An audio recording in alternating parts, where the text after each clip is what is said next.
Welcome back, everybody, to Gussy Boy, the show where we dive into all things Hockey East. Today we're covering top teams, sleeper picks, and big news from around the league. Before we get into it, we want to take a quick second to mention that due to the lack of support from the fans and not supplying us with a vehicle, our dear friend Clay Taylor has suffered an injury. Clay, would you like to share? I'd just like to say I'm disappointed. Haven't been able to get out and support the troops, and I think that's mostly due to our lack of funding, our lack of support, and frankly, I don't know what more we can do, right? We're doing everything we can. Now it's on you guys. So what we really need is a vehicle, and what we really need now is a very nice vehicle. A G-Wagon would be lovely, something nice and spacious, Handicap but also accessible. luxurious, right. What else?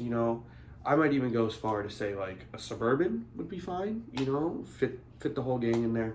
But anyway, I just want to say I'm disappointed. We need a vehicle, guys. And maybe something low to the ground so it's not too much work for him to get up in the vehicle like a Lamborghini or Ferrari. I would love Ferrari, Spider particularly would be very nice. But with that side note out of the way, Let's get into hockey, the most exciting league in college hockey. Clay, take it away with this week's rankings. all right, so this week's rankings, Providence still up top, but playing Northeastern Huskies. So it's important to note that, looking for a bounce back, still 7 games left in the season for Northeastern. They are looking to finish strong, and I think that's exactly what they're going to do. I predict that they're going to win 4-2 the first night against Providence. So if you're a gambling man, put it on that. 100%. Machu scores 2 goals in the third period to win the game. And then Not really a prediction, but sitting in the second spot, we have UConn, 34 points, 5 points behind with a game in hand, so they could close that to 2 points. We'll just have to see if they're able to do that. Boston College with a loss to Merrimack, sitting at 31 points, 17 games played as well. So if UConn drops points, BC can tie up, but we'll just have to see what happens there. And then UMass back at 29 points, 18 games played, kind of out of running now. Boston University, 20 games played, most in Hockey East, and 26 points. Just kind of going to finish mid-table there. Merrimack Northeastern also tied for 5th place, but with 2 games in hand over BU, both at 26 points. So any points picked up by either of those teams can see them jump into 5th place. And then Maine at 23 points. Not a great season for Maine. Very disappointing. especially after winning Hockey East last year. Yep. You expected more from them than sitting below a team like Merrimack. And then... Or BU. Or BU.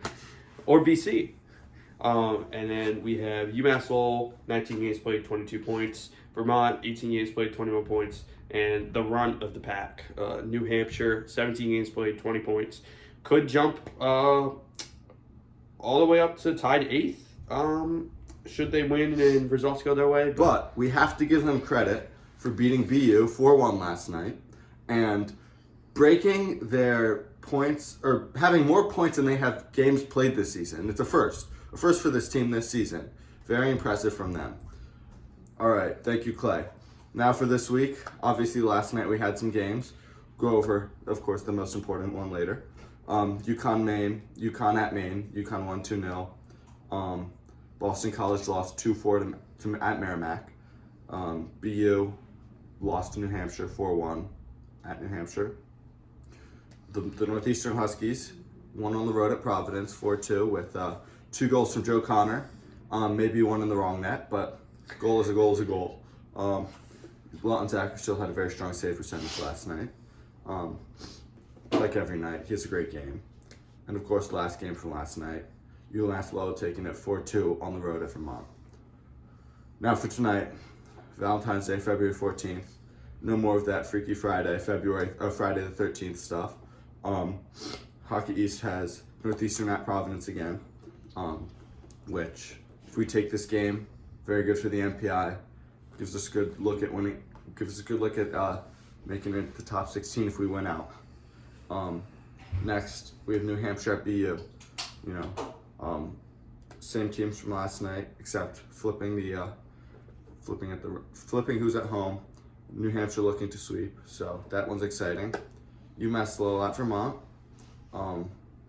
Once again, same fixture as last night, but hopefully this time Vermont can take some points there. UConn at Maine again. You know, Maine wants to pick up points there. Hopefully hop up a little bit into the fifth place contention there. And Merrimack at BC, flipping that fixture again. Don't expect much from BC. Although they won the Bean Pot, still not the best team in Boston, hockey team in Boston, because it's only 2. So, well, they're also not in Boston. So that's what I'm saying. There's only 2 hockey teams in Boston, BU and Northeastern. BU and Northeastern. That's why we didn't play well last week, because they weren't a hockey team from Boston, so you can't really expect us to play a Beanpot game against a non-Boston team. Right. You know, Clay, thoughts on the game from last night? I think it was beautiful. You know, great bounce back from Northeastern. Just truly, really an inspiring performance. Really played how we looked at the beginning of the season. So I really hope that we can carry that through, especially tonight. Sweep against number 6 Providence would be awesome. Number 7. 6 MPI, number 7 poll, sorry. Yeah, I agree, Clay. I think without Justin Riskovian on the bench, or Dylan Riskovian on the bench, or on the lineup, out to his injury. You know, the boys had a hard time last week, but I think they figured it out this week. You know, top goal scorer in Hockey East, obviously leading Northeastern as well. It's hard for them to lose their top goal scorer and continue to play good hockey. And, you know, Northeastern really had a very hot start to the season and kind of started falling off a little bit with their performances. But Providence had the opposite, started at the bottom and was on the way up. You know, we stopped them from hitting their 10-game win streak. You know, that's amazing. Not every team gets to say that for a top 10 team. And shows that really the team is really comprehensive all around. They have good players and they're able to play their great hockey without their top goal scorer, or I mean, sometimes they do without Lawton Zachary, you know, when he's injured every 5 or so games. And yeah, they're really showing their strengths, and the younger players are stepping up. Ethan Fredericks, Noah Jones getting ice time last night. Noah Jones after the game, getting some action and showing the team that he's there to stay, there to show up for the red and black. So we have a good looking future. And Clay, any other thoughts on last night? No, I just think it's impressive to put off 4 points against a team in as good form as Providence is, especially without your top goal scorer, the top goal scorer in Hockey East. So I think it was great of Joe Connor and Mathieu to step up. And frankly, I think we were the better team, so I'm very happy with how we performed. I agree, Clay. So although today's Valentine's Day and the game is at 5:30, so you can watch even if you have plans later. Don't worry, you don't have to worry about that. Clay and I will not be able to get there because of everybody's selfishness at home, and he will have to be at home and unable to sign memorabilia and foreheads of babies, and so I have to as well nurse him back to full health. He's unable to fully extend his leg right now and fit it under the table. He cries every night. He cries himself to sleep. I do cry. And, that's okay. Thank you. That's enough from you. And it hurts so much that he has started going to. He can't even make it to the doctor. That's how much it hurts. I can't even make it to the dining hall. Yeah. So I'm getting skinny. But yeah. But, that's okay. I'm joking. We love Clay for how he is, without his 2 knees. You know, and if we cannot afford a car, in the meantime, we will accept a wheelchair until the car's all settled. But preferably an automated wheelchair so I could zoom around campus. All right. Thank you very much, everybody. This has been an episode of Gussy Boy. We'll see you all next week. Go Huskies.